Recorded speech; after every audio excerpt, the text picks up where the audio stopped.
ಎಲ್ಲರಿಗೂ ನಮಸ್ಕಾರ. ನಾನ್ ನಿಮ್ಮ Manoj from Manjula K Manoj M YouTube channel. Guys, ಎಲ್ಲರಿಗೂ Afghanistan versus New Zealand post match analysis ಗೆ ಸ್ವಾಗತ ಸುಸ್ವಾಗತ. ಈ ಒಂದು ಮ್ಯಾಚ್ ಅಲ್ಲಿ ಗುರು ಅಫ್ಘಾನಿಸ್ತಾನ್ ಅವ್ರ ಗೆದ್ದು ಬ್ಯಾಟಿಂಗ್ ನ ತಗೋತಾರೆ. ಏನೀಗಪ್ಪ ಅಂದ್ರೆ ಅವ್ರ ಚೇಸಿಂಗ್ ಬೌಲಿಂಗ್ ನಾವು ಡಿಫೆಂಡ್ ಮಾಡ್ಕೋತೀವಿ ಅಂತ ಒಂಥರ ಹಂಗೆ ಇತ್ತು ಗುರು. 176 ರನ್ ಮೇಲೆ ಹೊಡೆದಾಗ ಗುರು ಬರೋಬ್ಬರಿ 26 T20 ಇಂಟರ್ನ್ಯಾಷನಲ್ಸ್ ಅಲ್ಲಿ ಡಿಫೆಂಡ್ ಮಾಡ್ಕೊಂಡಿರ್ತಾರೆ. ಆದ್ರೆ ಈ ದಿನ ಡಿಫೆಂಡ್ ಮಾಡ್ಲಿಕ್ಕೆ ಆಗಲ್ಲ, ಸರಿನಾ?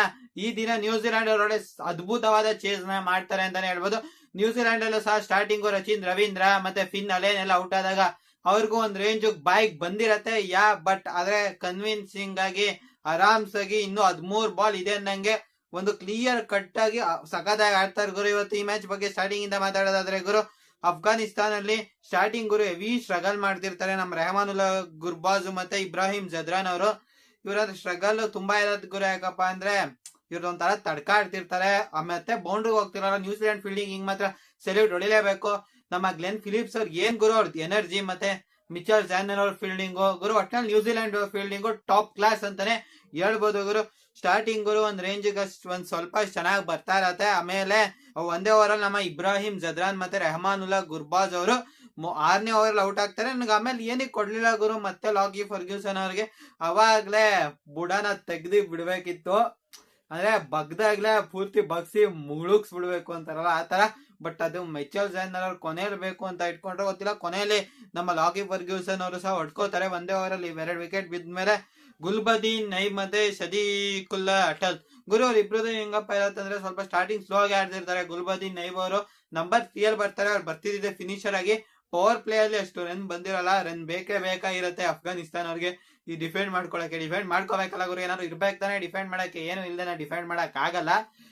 ಇವ್ರದ್ದು ಮತ್ತೆ ಅಟಲ್ ಅವ್ರದ್ದು ಕಾಂಟ್ರಿಬ್ಯೂಷನ್ ಸಖತ್ತಾಗೆ ಇದೆ ಅಂತಾನೆ ಹೇಳ್ಬೋದು.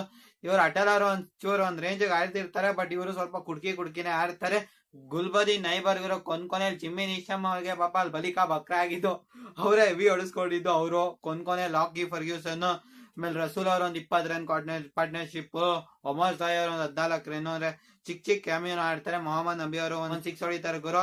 ಈ ಕಡೆ ಅವರು ಲಾಕಿ ಫರ್ಗ್ಯೂಸನ್ ಅವ್ರಿಗೂ ಡಫಿ ಮ್ಯಾಟೆನ್ರಿ ಅವರೆಲ್ಲ ಒಂದೊಂದ್ ವಿಕೆಟ್ ನ ತೆಗಿತಾರೆ. ಮತ್ತೆ ರಚಿನ್ ರವೀಂದ್ರ ಅವರು ನಮ್ಮ ಇವ್ರ ವಿಕೆಟ್ ತೆಗಿತಾರೆ ಗುರು. ಗುಲ್ಬದೀನ್ ನೈಬ್ ಅವ್ರ ವಿಕೆಟ್ ಏನಾದ್ರು ಹೋಗಿದ್ರೆ ರನ್ ಇನ್ನೂ ಸ್ವಲ್ಪ ಜಾಸ್ತಿನೇ ಹೋಗ್ತಿತ್ತು ಅನ್ಸುತ್ತೆ. ಇವ್ರು ತೆಗ್ದಿರೋದ್ರಿಂದ ನಮ್ಮ ರಚಿನ್ ರವೀಂದ್ರ ಅವರು ಗುಲ್ಬದೀನ್ ನೈಬ್ ಅವ್ರ ವಿಕೆಟ್ ತೆಗ್ದಿರೋದ್ರಿಂದ ತುಂಬಾ ಹೊಡಿಯಕ್ ಹೋಗ್ತಾರೆ. ಅದು ಟಾಪ್ ಏಡ್ಸ್ ಆಗಿ ಕ್ಯಾಚ್ ಇಟ್ಕೋತಾರೆ ಟೆಮ್ ಸೈಫರ್ಟ್ ಅವರು. ಮತ್ತೆ ಇವತ್ತು ಟೀಮ್ ಸೈಫರ್ಟ್ ಅವರು ಸಹ ಅತ್ಯುತ್ತಮವಾಗಿ ಬ್ಯಾಟಿಂಗ್ ಆಡ್ತಾರೆ ಗುರು. ಸ್ಟಾರ್ಟಿಂಗ್ ನೋಡಿ ಇವರು ಫಿನ್ ಅಲೇನು ಮತ್ತೆ ರಚಿನ್ ರವೀಂದ್ರ, ಮುಜೀಬ್ ಉರ್ ರೆಹಮಾನ್ ಅವರ ಅಫ್ಘಾನಿಸ್ತಾನದ ಸೆಕೆಂಡ್ ಓವರ್, ಅವ್ರಿಗೆ ಫಸ್ಟ್ ಓವರ್ ಅಲ್ಲಿ 2 ವಿಕೆಟ್ ತೆಗಿತಾರೆ. ಹ್ಯಾಟ್ರಿಕ್ ಬೌಲರ್ ಸಹ ಇರ್ತಾರೆ. ಫಸ್ಟ್ ಓವರ್ ಅಲ್ಲಿ ನೋಡಿ ಇವರು ಫಜುಲ್ ಹಕ್ ಫರೂಕಿ ಅವರ ಓವರ್ ಅಲ್ಲಿ 12 ರನ್ ಹೊಡೆದಿರ್ತಾರೆ. ಆಮೇಲೆ ನೆಕ್ಸ್ಟ್ ಓವರ್ ಬಡಿಯದೆ 2 ರನ್, ಅಂದ್ರೆ ಟೋಟಲ್ ಟೀಮ್ ರನ್ 14 ಆಗೋಗುತ್ತೆ ಅಷ್ಟೇ.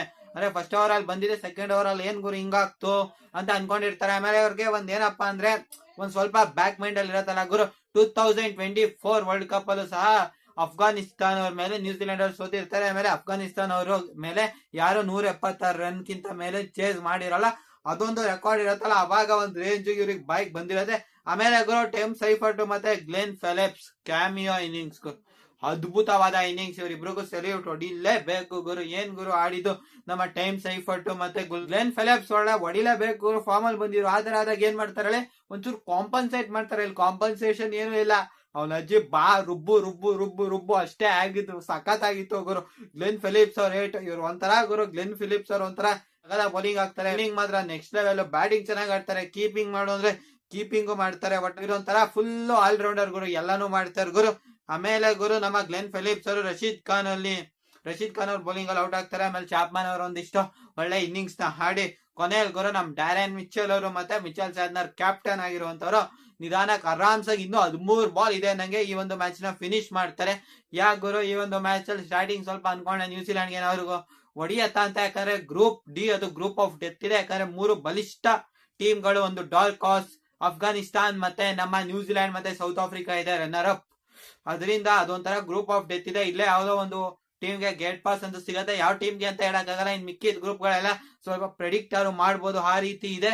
ಬಟ್ ಈ ಟೀಮ್ ಒಂಥರ ಗ್ರೂಪ್ ಆಫ್ ಡೆತ್ ಗುರು. ಏನಾಗತ್ತೆ ಅಂತ ಗೊತ್ತಿಲ್ಲ. ಈ ಗ್ರೂಪ್ ಅಲ್ಲಿ ಏನಾಗುತ್ತೆ ಕಾಮೆಂಟ್ ಮಾಡಿ. ಈ ಒಂದು ಮ್ಯಾಚ್ ಬಗ್ಗೆ ನಿಮ್ಮ ಅನಿಸಿಕೆಗಳನ್ನು ಸಹ ಕಾಮೆಂಟ್ ಮಾಡಿ. ಈ ವಿಡಿಯೋದ ಬಗ್ಗೆ ಏನ್ ಅನಿಸ್ತು ಅದನ್ನು ಸಹ ಕಾಮೆಂಟ್ ಮಾಡಿ. ಮತ್ತೆ ಸಿಗೋಣ. ಜೈ ಹಿಂದ್, ವಂದೇ ಮಾತರಂ.